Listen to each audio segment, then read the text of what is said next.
rapat sampai jam 12 kewajiban dia juga kan? Iya kan? Kewajiban dia juga. Ini kewajiban yang pertama datang. Jadi selesaiin dulu rapat dengan sampai habis. Gitu. Bitamam di sini maksudnya kerjakan kewajiban kamu sebagai peserta rapat sampai jam 12 teng. Karena kalau udah jam 12 teng berarti rapatnya sempurna kan? Sesuai dengan kesepakatan, baru dia sholat zuhur. Bukan mendapatkan kesempurnaan hidupnya, bukan. Maksudnya gini, bitamam dengan keseluruhan, dapatnya ribet ke kita ini kan pasti akan sempurna. Itu mah udah pasti. Ini maksudnya memang menganalisis dari ribetnya itu loh, Ustaz. Iya, pokoknya kalau masalah apa berarti itu namanya apa namanya kalau begitu hasil atau balasan ya. Itu mah udah pasti sempurna. Itu mah udah pasti sempurna, balasan itu udah pasti sempurna.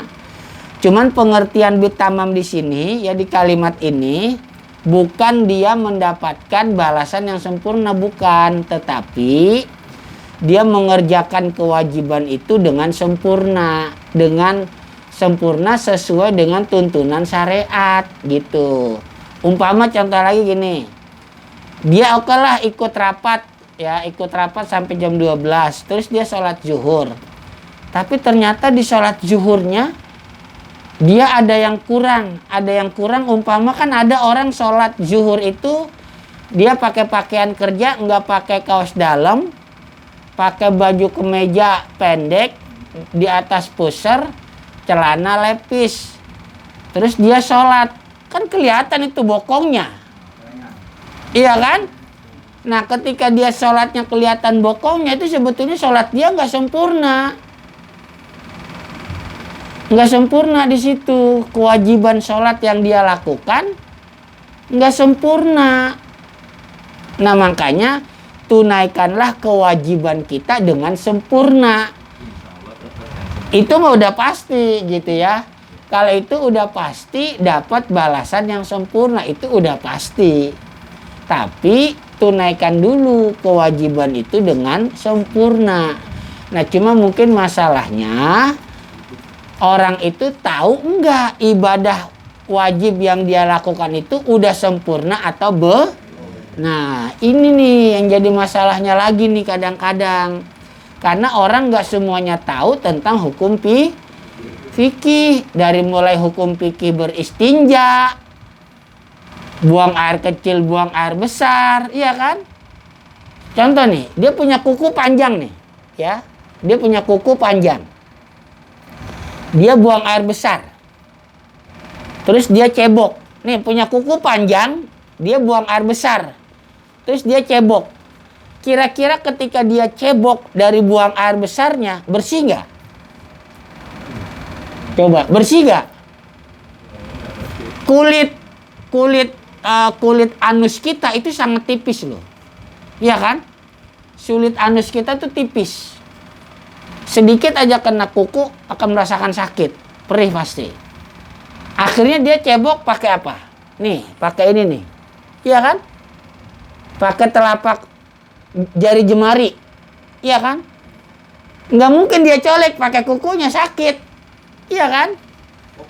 Lah iya, makanya akhirnya kotoran di duburnya nggak bersih, iya kan?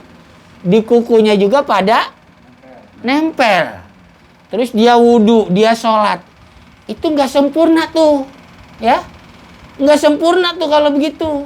Nah, makanya naudzubillah min dzalik gitu ya.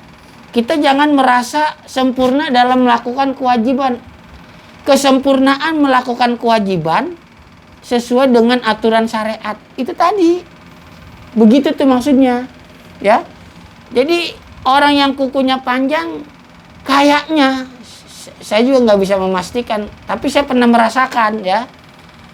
Saya nggak bisa memastikan, tapi saya pernah merasakan ketika kuku panjang itu pada saat cebok buang air besar sakit, akhirnya pelan-pelan, iya kan? Terus kan kotoran juga nempel tuh di bool kita, nempel.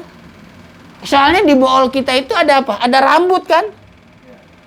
Ada rambut gak? Ada kan? Itu kotoran kita kalau keluar itu bisa pada nempel kan? Nempel itu di rambut, terus kita cebok. Kan pasti kita garuk gini kan supaya bersih kan? Rambut, terus kuku kita panjang, pada nempel ke kuku berarti. Iya kan? Nempel tuh ke kuku. Iya kan? Gimana? Bener gak? Itu saya nggak bisa memastikan, tapi saya pernah merasakan. Ya, terserah untuk teman-teman yang punya kuku panjang gimana, saya udah bilang begitu aja.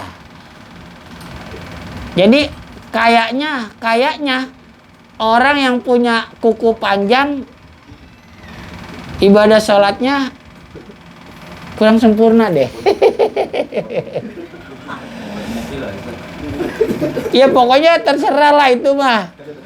Kan kita juga bisa tahu kan, dari 5 jari jemari kita ini yang buat cebok biasanya yang mana? Kan yang tengah pasti.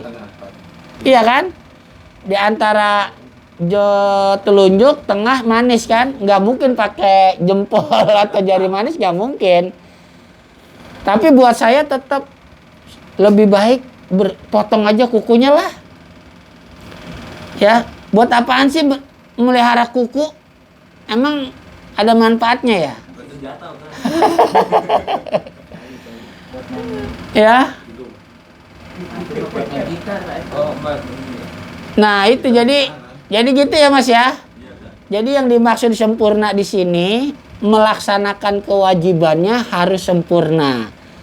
Sempurna sesuai dengan tuntunan syariat. Cuman kadang-kadang masalahnya orang itu tahu apa enggak. Nah itu lagi. Terus contoh lagi nih. Sekarang itu orang, mohon maaf ya, orang banyak yang musim pakai peci hijrah. Wih, peci hijrah. Ya. Pakai peci hijrah kan? Pakai peci hijrah di sini kan? Terus dia sholat, kena jidatnya. Tuh. Sempurna berarti keparduan kewajiban yang dia tunaikan. Iya kan? Kewajiban, keparduan yang kita tunaikan bisa sempurna itu karena ada ilmu. Ya, karena ada ilmu. Iya kan? Iya, karena ada ilmu.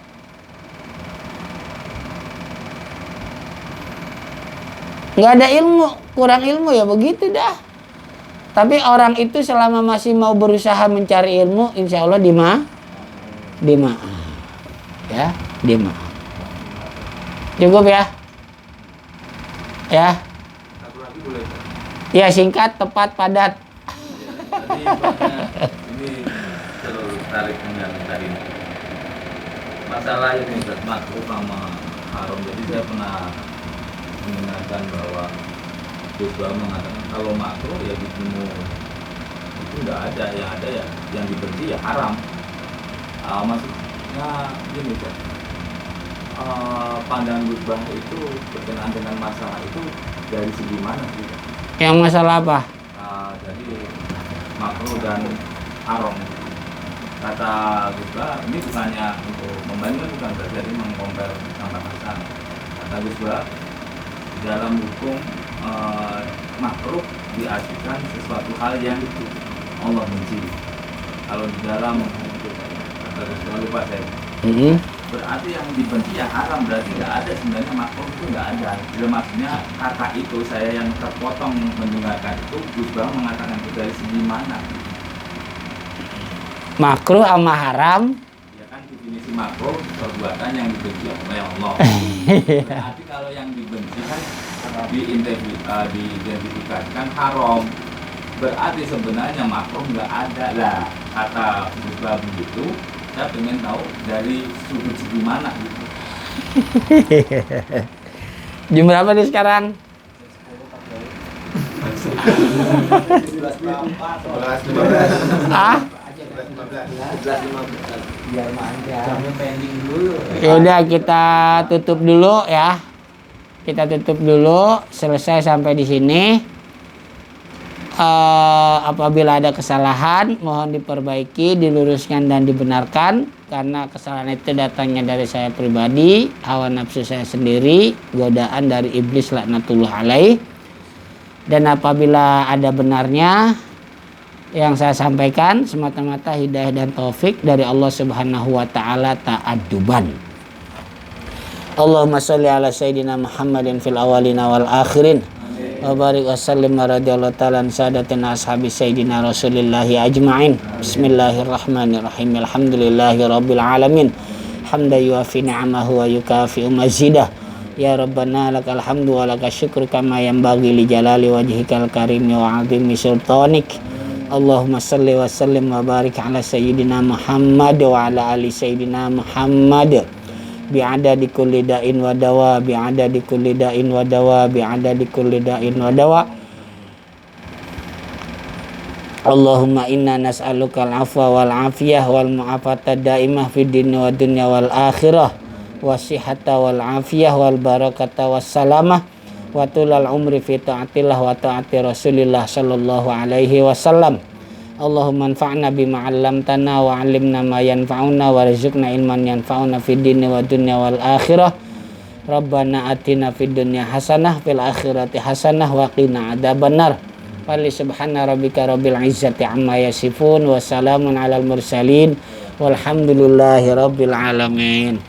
Kafaratul majlis, subhanakallahumma wa bihamdika asyhadu an la ilaha illa anta astaghfiruka wa atubu ilaik.